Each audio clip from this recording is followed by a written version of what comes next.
اعوذ باللہ من الشیطان الرجیم بسم اللہ الرحمن الرحیم۔ السلام علیکم ورحمۃ اللہ وبرکاتہ۔ جی تو پیارے دوستو، کیسے ہو؟ امید کرتا ہوں کہ آپ بالکل خیریت سے ہوں گے اور خیر خیریت سے اپنی زندگی بسر فرما رہے ہوں گے۔ میں ہوں آپ کا دوست، آپ کا بھائی محمد علی خضر، اور آپ دیکھ رہے ہیں چینل مکان سے لامکان تک۔ تو آج کی جو ویڈیو میں ہم بات کریں گے وہ بات انسان کے وجود میں اربع عناصر کی تمثیل ہے۔ اربع عناصر کی تمثیل کے حوالہ سے اس گفتگو کو طوالت دینے سے پہلے آپ میرے اس چینل کو سبسکرائب فرمائیں، ساتھ ایک بیل آئیکن ہوگا اس کو بھی ضرور پریس کر لینا ہے تاکہ اگلی ویڈیو کا نوٹیفیکیشن سب سے پہلے آپ تک پہنچ جائے۔ تو آئیے آج کی اس گفتگو کی طوالت کی جانب چلتے ہیں۔ انسان کے وجود میں اربع عناصر کی تمثیل اس طرح سے سمجھو کہ گویا چار پرندے ہیں کہ ذکر قلبی سے مر جاتے ہیں، اور وہ چار پرندے یہ ہیں: مرغ شہوت آگ، کبوتر ہوا، طاؤس زینت پانی، زاغ ہرس خاک۔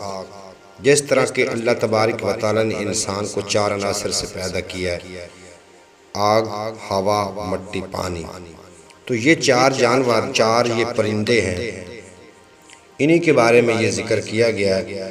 ذکر اللہ سے یہ چاروں ذبح ہو کر فنا ہو جاتے ہیں، اور اب اربع عناصر کا اس کے وجود میں کوئی اثر باقی نہیں رہتا، اور اس کا وجود سراسر نور ہو جاتا ہے۔ یہی چاروں پرندے حضرت ابراہیم علیہ السلام کے قصے میں مذکور ہیں۔ جیسا کہ حق تعالیٰ کا ارشاد ہے، حق تعالیٰ نے فرمایا، جس کا ترجمہ کچھ یوں ہے کہ جب ابراہیم علیہ السلام نے کہا، اے پروردگار تو مردے کو کیوں کہ زندہ کرتا ہے؟ اللہ تعالیٰ نے فرمایا، اے ابراہیم، کیا ابھی تم ایمان نہیں لائے؟ کہنے لگے، اے پروردگار کیوں نہیں؟ میں صرف یہ چاہتا ہوں کہ مجھے اطمینان کا درجہ حاصل ہو۔ فرمایا، اچھا، تم چار پرندے پکڑ کر انہیں اپنے ساتھ ہلا لو، اور پھر انہیں ریزہ ریزہ کر کے چار پہاڑوں پر رکھ دو، اور پھر انہیں بلاؤ تو وہ تمہارے پاس دوڑے ہوئے چلے آئیں گے، اور جان لو کہ خدا غالب اور حکمت والا ہے۔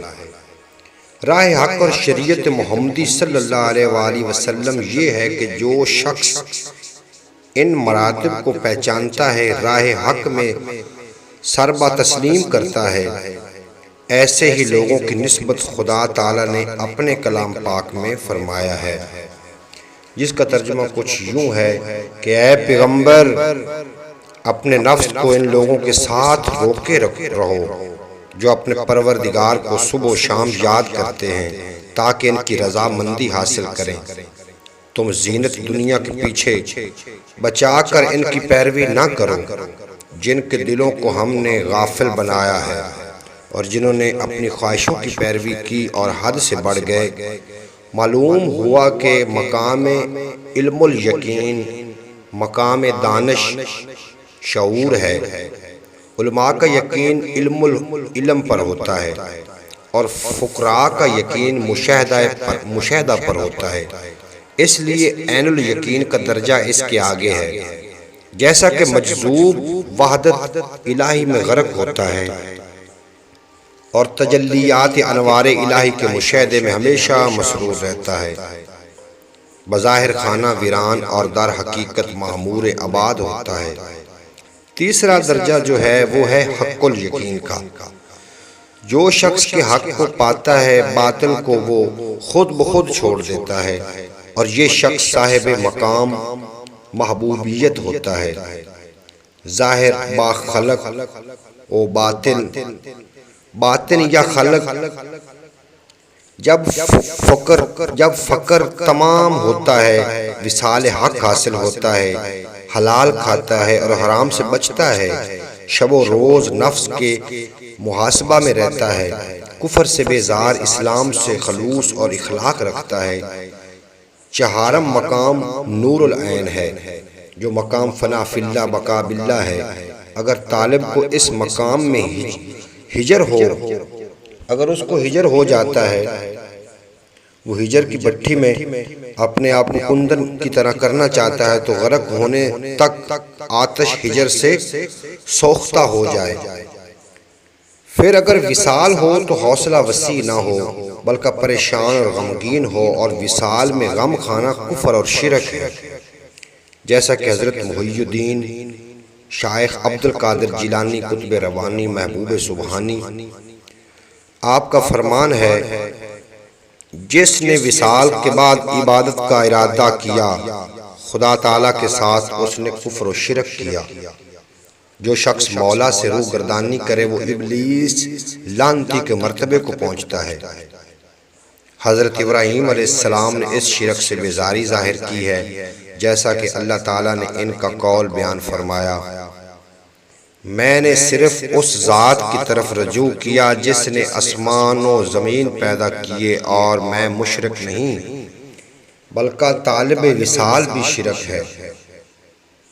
کیا خوب شعر ہے کہ طالب وصال شدن غایت کو تائے نظر تست، دوست دروں مقیم است چا ہجرانے چا وصال، وصل چاہنا بھی بڑی تنگ نظری ہے۔ جب دوست دل میں رہتا ہے تو پھر ہجر اور وصال کا کیا مطلب؟ کیونکہ اس دعوے میں خود پرستی ہوتی ہے۔ جو شخص ان مراتب کو پہنچتا ہے صاحب مقام ہے، جس شخص پر کے مقامات باطنی منکشف ہو جاتے ہیں اور